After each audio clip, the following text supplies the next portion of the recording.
कहानी की स्टार्टिंग में हमें एक एलाइसा नाम की लड़की को दिखाया जाता है जो कि यूएस की सीक्रेट लेबोरेटरी में काम करती है। वो अपनी ड्यूटी पर जाने के लिए रेडी होने लगती है, लेकिन तभी हम उसकी गर्दन पर कुछ निशानों को देखते हैं।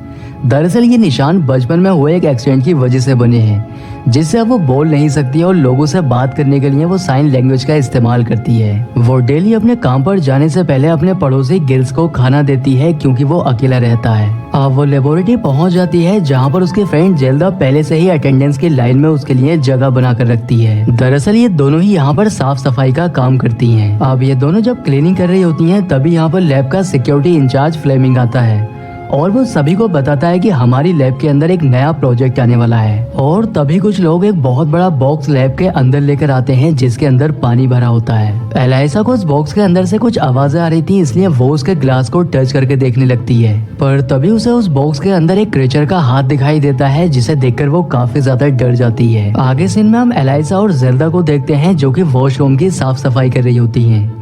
यहाँ पर उन्हें एक रिचर्ड नाम का आदमी मिलता है जो कि इस क्रीचर को यहाँ पर लेकर आया है और अब वो उस पर रिसर्च करने वाला है। अब क्लीनिंग के दौरान एलाइसा को बेसिन के पास एक वेपन रखा हुआ दिखाई देता है, इसलिए वो उसको टच करने लगती है, पर रिचर्ड उससे मना करता है और उस वेपन को लेकर यहाँ से चला जाता है। लेकिन एलाइसा नोटिस करती है कि उस वेपन से कुछ ब्लड निकला है जो कि बेसिन पे लग चुका है। आगे सीन में हम देखते हैं कि एलाइसा और जेल्दा उस रूम के बाहर साफ सफाई कर रही होती है जहाँ पर उस क्रीचर को रखा गया है। लेकिन तभी रिचर्ड खून से लथपथ बाहर आता है जो कि अपने साथियों से मदद मांग रहा होता है। रिचर्ड का बहुत ज्यादा खून बह चुका था, इसलिए खून को साफ करने के लिए फ्लेमिंग जेल्दा और एलाइसा को उसी रूम के अंदर लेकर जाता है जहाँ पर ये दोनों ही मिलकर रूम की सफाई करने लगती हैं। लेकिन सफाई के दौरान एलाइसा को रिचर्ड की कटी हुई उंगलियां मिलती हैं जिनको उठाकर वो एक पेपर बैग में डाल देती है और जेल्दा ये बात फ्लेमिंग को बताने के लिए चली जाती है। एलाइसा जब रूम के अंदर अकेली होती है तभी उसकी नजर उस कांच के बॉक्स के ऊपर जाती है जिसके अंदर वही क्रीचर होता है। वो देखने में बिल्कुल इंसानों की तरह ही लग रहा था, जिसे देखकर एलाइसा काफी हैरान हो जाती है। यहाँ पर वो नोटिस करती है कि उसकी बॉडी के ऊपर एक जख्म का निशान है।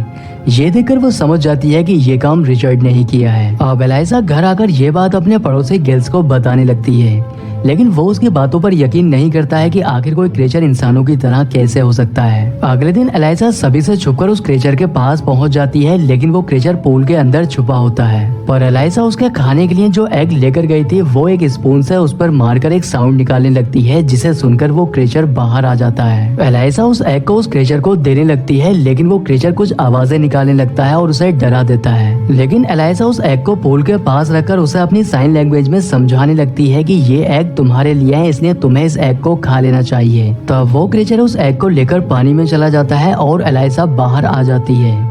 लेकिन लैब से बाहर निकलते समय उसे कुछ लोग देख लेते हैं, जिससे रिचर्ड उसे अपने ऑफिस में बुलाता है। वो एलाइसा पर गुस्सा करता है और उससे इस बारे में सवाल करने लगता है, लेकिन उसके सभी सवालों के जवाब जेल्दा देती है, जिससे वो उससे पूछता है कि आखिर वो अपने सवालों के जवाब खुद क्यों नहीं दे रही है। तो अब जेल्दा उसे बताती है कि वो बचपन से ही म्यूट है और बोल नहीं सकती है। यहाँ पर रिचर्ड एलाइसा के गर्दन पर बने निशानों के बारे में भी पूछने लगता है, जिससे जेल्दा उसको बताती है कि ये निशान बचपन में उसके एक एक्सीडेंट की वजह से बने हैं और तभी से वो बोल नहीं पाती है। दूसरी ओर हमें उसी क्रीचर को दिखाया जाता है जो कि बॉइल्ड एग के छिलके को अपने पास रखकर एलाइसा की साइन लैंग्वेज को रिपीट कर रहा होता है।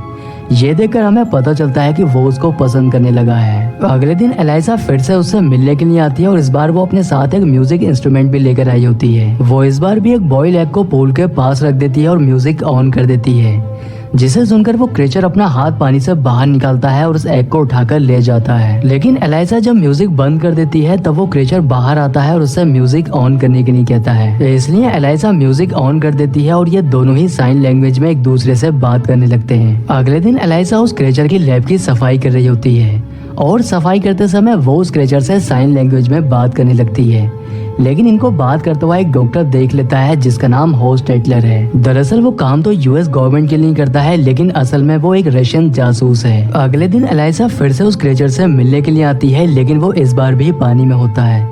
लेकिन जब वो पानी से बाहर आता है तब काफी जख्मी हालत में था। ये देखकर एलाइसा बहुत परेशान हो जाती है। अब तभी उसे किसी के अंदर आने की आहट होती है, इसलिए वो लैब के अंदर ही छुप जाती है। यहाँ पर वो देखती है कि रिचर्ड अंदर आता है और उस क्रीचर को बुरी तरह से टॉर्चर करने लगता है। अब थोड़ी देर के बाद यहाँ पर जनरल होल्ट भी आ जाता है और वो रिचर्ड से उस क्रीचर की हिस्ट्री के बारे में पूछने लगता है। तब वो उसको बताता है कि ये क्रीचर हमें अमेजन के जंगलों से मिला है, जहाँ पर रहने वाले लोग इनको अपना भगवान मानते हैं और इनकी प्रेयर की जाती है। यहाँ पर होस्ट एडलर एलाइसा को छुपा हुआ देख लेता है, लेकिन वो इस बात को किसी को भी नहीं बताता है। अब जाने से पहले जनरल हॉइट रिचर्ड से कहता है कि तुम्हें अपनी रिसर्च को इस क्रीचर के ऊपर जल्द ही कंप्लीट करना होगा, क्योंकि रशिया भी इस प्रोजेक्ट पर काम कर रहा है और मैं नहीं चाहता कि रशिया यूएस से पहले अपनी इस रिसर्च को कंप्लीट करे। एलाइसा ये सब सुनकर काफी ज्यादा परेशान हो जाती है, इसलिए वो अपने पड़ोसी गिल्स के पास जाकर उससे मदद मांगती है, जिससे वो इस क्रीचर को इस लैब से बाहर निकाल सके। लेकिन वो उसकी मदद करने से मना कर देता है, क्योंकि उस क्रीचर को लैब से बाहर निकालना कोई आसान काम नहीं है। पर एलाइसा जब उदास हो जाती है तब वो उसकी मदद करने के लिए तैयार हो जाता है, क्योंकि वो एलाइसा को भी उदास नहीं देख सकता है। दूसरी ओर हमें होस्ट एडलर को दिखाया जाता है, जो कि अपने रशियन बॉस के साथ होता है।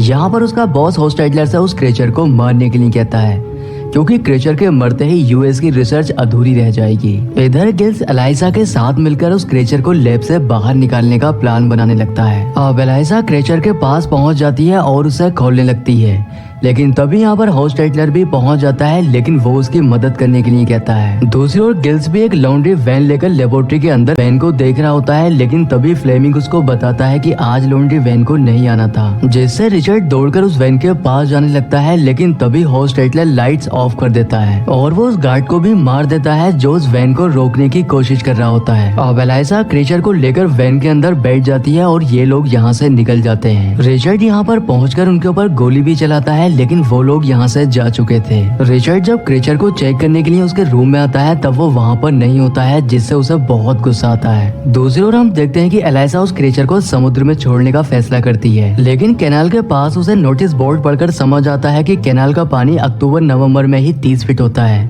जिससे तभी कैनाल के गेट समुद्र की ओर खोले जाते हैं। इसलिए अब उसे उस डेट तक वेट करना होगा, जिससे वो उस डेट को नोट कर लेती है। अगले दिन एलाइसा जब अपनी ड्यूटी पर जाती है तब सभी वर्कर्स की अटेंडेंस की टाइमिंग चेक की जाती है, जिससे उनकी इन्वेस्टिगेशन की जा सके। लेकिन जेल्दा ने एलाइसा की अटेंडेंस भी छुपकर लगा दी होती है, जिससे उसके ऊपर शक नहीं जाता है। दूसरी ओर हमें गिल्स को दिखाया जाता है, जो कि सो रहा होता है, लेकिन तभी वो क्रीचर बाथरूम से बाहर आ जाता है और गिल्स की कैट को मारकर खाने लगता है। लेकिन गिल्स की जब आंख खुलती है और जब वो उसके ऊपर गुस्सा करता है तब वो क्रीचर काफी ज्यादा डर जाता है और डर कर भागने लगता है, लेकिन भागते समय उसके नाखून गिल्स के लग जाते हैं, जिससे वो जख्मी हो जाता है। दूसरी ओर डॉक्टर होस्ट एडलर एलाइसा से कहता है कि तुम्हें उस क्रीचर को जल्द ही रिलीज करना होगा, क्योंकि उसको ज्यादा समय तक पानी से बाहर नहीं रखा जा सकता है। अब एलाइसा जब घर आती है तब गिल्स उसको बताता है कि वो क्रीचर यहाँ से भाग गया है, लेकिन उसके हाथों पर गिल्स का जो ब्लड लगा था, एलाइसा उन्हीं को फॉलो करते हुए उस क्रीचर तक पहुँच जाती है और उसको वापस घर लेकर आ जाती है। अब घर आकर क्रीचर गिल्स से दोस्ती कर लेता है। वो उसके सर पर प्यार से अपना हाथ रखता है और उसके जख्म के ऊपर भी अपना हाथ फेरने लगता है। अगले दिन गिल्स जब अपने जख्म को चेक करता है तब उसका जख्म पूरी तरह से गायब होता है और उसके सर पर भी बाल आ चुके थे। अब जैसे जैसे समय गुजरता है, एलाइसा और वो क्रीचर दोनों ही एक दूसरे को पसंद करने लगे थे, लेकिन पानी से ज्यादा समय तक बाहर रहने पर क्रीचर की तबीयत बिगड़ने लगती है। इसलिए एक दिन एलाइसा बाथरूम के सभी होल्स बंद करके उसमें पानी भरने लगती है और यहाँ पर ये दोनों एक दूसरे के करीब भी आ जाते हैं। लेकिन बिल्डिंग पुरानी होने की वजह से नीचे के फ्लैट में पानी लीक करने लगता है, जिससे वहाँ से कंप्लेन आने लगती है। अब गिल्स जैसे ही बाथरूम का दरवाजा खोलता है, वो दोनों ही एक दूसरे के साथ रिलेशन बना रहे होते हैं, इसलिए गिल्स उन्हें डिस्टर्ब नहीं करता है और बाथरूम का दरवाजा बंद कर देता है। दूसरी ओर जनरल हॉइट रिचर्ड को वार्निंग देता है कि उसे 36 घंटे के अंदर उस क्रीचर को किसी भी हाल में ढूंढ कर लाना होगा। रिचर्ड का शक डॉक्टर होस्ट एडलर पर होता है, इसलिए वो उसको फॉलो करने लगता है। वो देखता है कि होस्ट एडलर का रशियन बॉस उसके गोली मार देता है,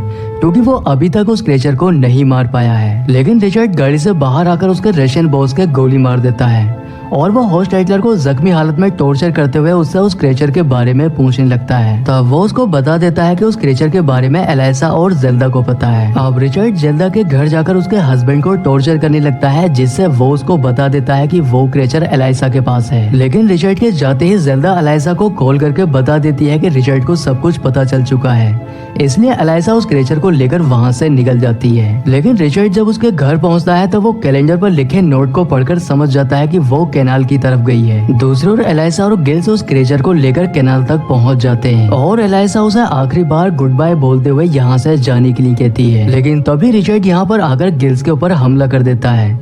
इसके साथ ही वो एलाइसा और उस क्रीचर के गोली मार देता है, पर तभी गिल्स एक भारी चीज से उसके ऊपर हमला करता है, जिससे रिचर्ड वहीं पर गिर जाता है। अब वो क्रीचर उठकर खड़ा हो जाता है और वो जैसे ही अपने जख्म के ऊपर हाथ फेरता है, उसका जख्म पूरी तरह से ठीक हो जाता है और वो रिचर्ड के पास आकर उसकी गर्दन काट देता है, जिससे उसकी मौत हो जाती है। गोली लगने से एलाइसा की मौत हो चुकी थी, इसलिए वो क्रिएचर एलाइसा को भी अपने साथ लेकर पानी में कूद जाता है। पानी के अंदर जाकर वो उसके चारों तरफ चक्कर लगाने लगता है और जैसे ही वो उसके गर्दन पर बने निशानों को टच करता है, एलाइसा जिंदा हो जाती है और उसकी गर्दन पर बने निशानों में अजीब सी हलचल होने लगती है, जिससे उसकी वॉइस भी वापस आ जाती है और इसी सीन के साथ मूवी का एंड हो जाता है।